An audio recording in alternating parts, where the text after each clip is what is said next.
You know, it's not too often that Wolverine gets a little bit of downtime, and anytime that he does, it doesn't last that long. But something tells me this interruption is gonna be worth the trouble.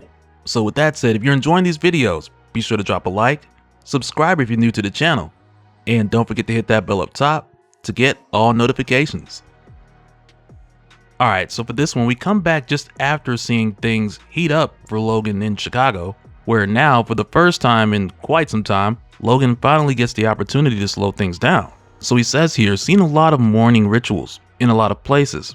The way they do things in Japan still makes the most sense to me. Tell the dead how things are going, thank them for all they've done for you, burn some incense, and bring them their favorite snack, which in this case would be a deer, because right now Wolverine's back in the northwestern territory of Canada, where we found him at the start of this series running with the wolf pack that was eventually killed by Cyber. And really, with how long it's taken Logan to get back here, it just goes to show how much this dude has had going on since. Because between fighting with Cyber and the return of Adamantine, his mother came back from the dead, more or less. He briefly played the role of a stepdaddy for a Wendigo, and he even became Don Logan in Chicago for a short while. Like, his side missions have been never ending. But now he's finally able to get some time here, and he goes on to say, whoever said funerals are for the living had the right of it. I'm out here in the woods finally saying a proper goodbye to the pack I lost recently. But if they could see this, they would just be tilting their heads at me, confused. Wolves hurt when they lose pack members, but they don't mourn. I used to think I was the same. Hide the wound, keep it moving. That's how you survive life as an animal in a world that never stops hurting you. But the older I get, the more I realize just surviving ain't enough. And people ain't wolves.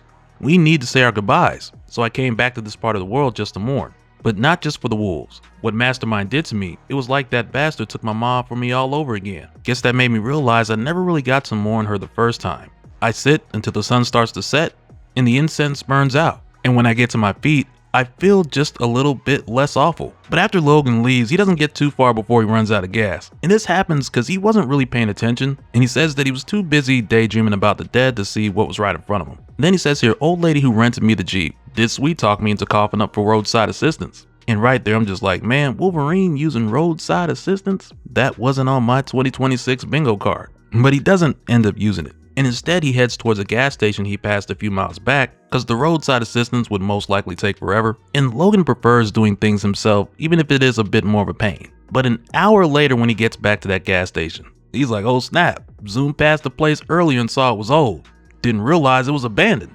And I'll tell you right now, I've definitely done this before. Or I've driven past somewhere and thought they were closed and came back later like, nah, they abandoned. I'm like, oh man, they've gone the way of the Pizza Hut. Or wait, Pizza Hut's still around, but you know what I mean. But Logan goes on here saying, chances are slim to none that there's any fuel around that ain't evaporated. But might as well check while I'm here.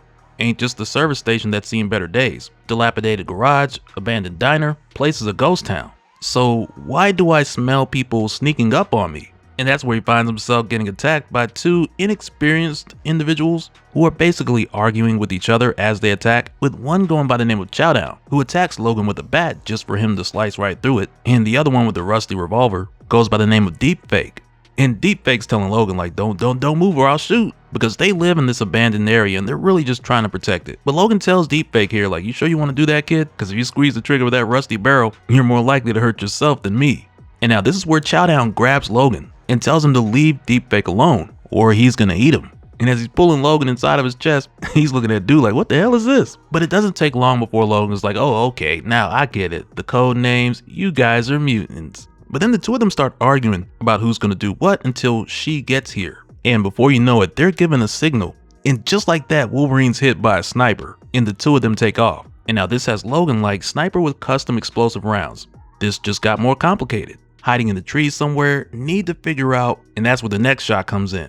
And that's where Logan's like, I'm ready for the second shot, so it misses me by a mile. But then I realized it wasn't aimed at me. Combination tear gas, smoke rounds, whoever's shooting at me is giving themselves cover to close in for the kill. I try to track him, but through the smoke, I can only catch the barest hint of a scent, the briefest flash of motion. They know how to move quietly. Add that to the crack marksmanship and trick bullets, and it's clear. I'm dealing with a real professional. And that's where we see that it's Silver Sable. And she's straightforward with Logan here. She's like, I know you, the Wolverine. I would have thought you'd be protecting these people, not hunting them.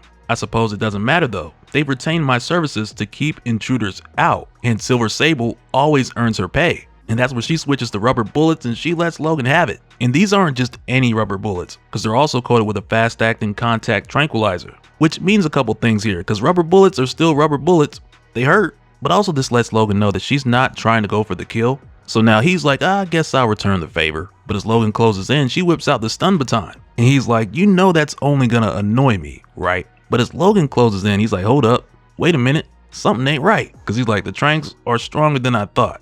Way stronger. A normal person would be knocked out for days by now.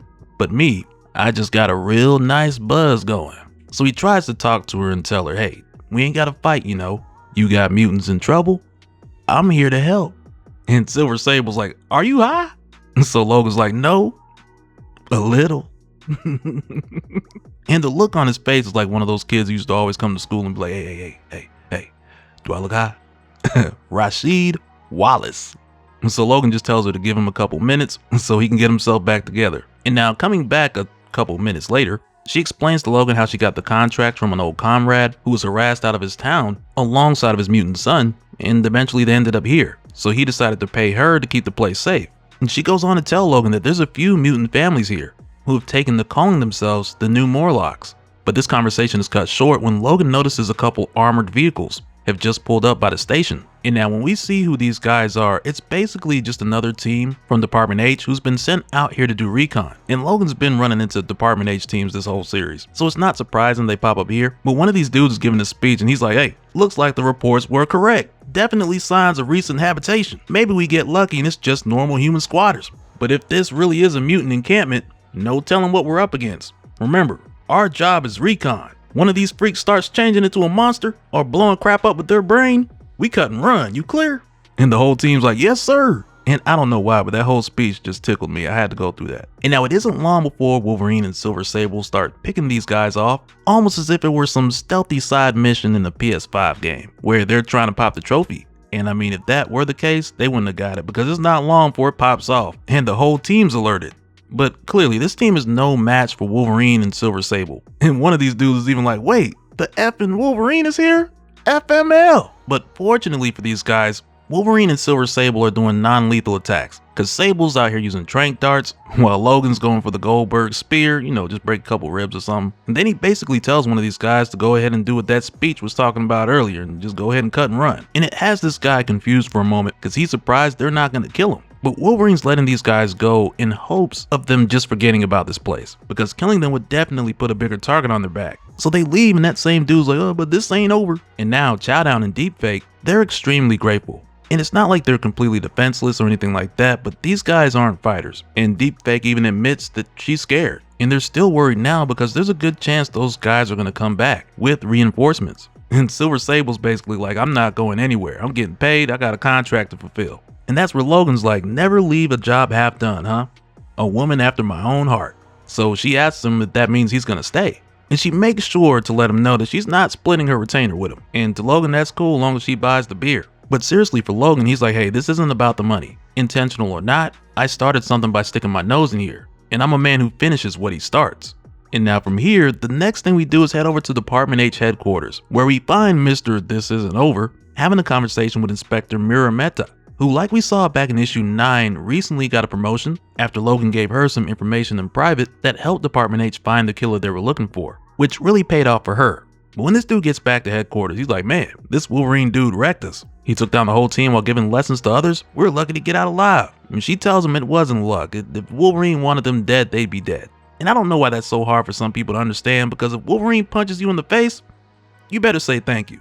Because if them claws was out, woo, it'd be over. But the inspector, she just goes on to tell this dude the obvious, like you shouldn't have engaged him. But with her finding out about Logan working with Silver Sable, this is where the inspector decides to turn things up a notch, because now she can't afford any more half measures.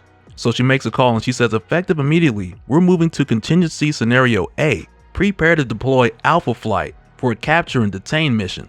Target, Wolverine. So yeah, Logan's getting ready to run into some old friends. And I mean, the Alpha Flight team has made some changes over the years, but even still, I'm eager to see this interaction take place. But that'll do it for this one, guys. If you enjoyed the video, be sure to drop a like, and let me know if you think Logan will be excited to see some old friends. Because I mean, who wouldn't be happy to see Puck? And so now real quick, I want to give a special shout out to all the patrons thank you guys for all of your support. And for anyone who's new here who wants more information on how to support the channel, I got a link below where you can go to patreon.com/DopeSpill. But that'll do it for this one, guys. Let me know your thoughts down in the comments below, and we'll do it again on the next one. Alright, later.